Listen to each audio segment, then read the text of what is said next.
Okay, the next exercise is a squat. We'll get Andrew to demonstrate whilst I talk through a few positional changes.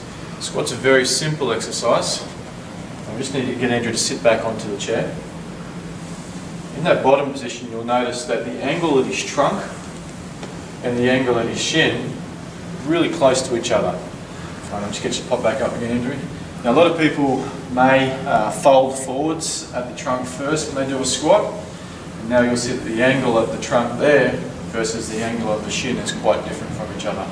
Let's pop it back up again. Now, another common fault will be that they'll fold their knees forward too much as a first drive. You see the heels come off, it's not a very comfortable position.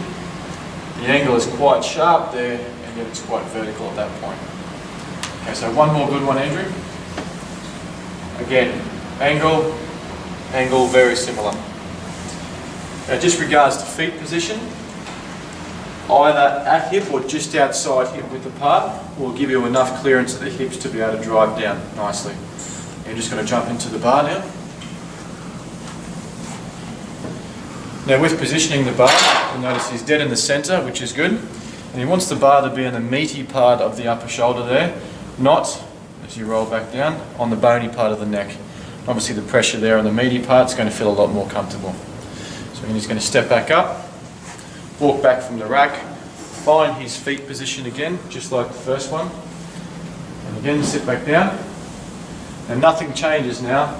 The angles here are exactly the same as if you were sitting back down on the bench before. Driving up with the hip. Now, just one more key point that we need to consider is what's happening at the lumbar spine. Now, if I get you to drive back up, the common tip has been to stick the bottom back, which is a good cue, as long as the lumbar spine remains intact. So if Andrew pops back and folds that lumbar spine under, you see there we can sort of break. Now come up just with the head first, Andrew. See how this spine sort of breaks a little bit there? It doesn't remain in a solid position. So as long as this remains where it is, we're in a good position at the bottom.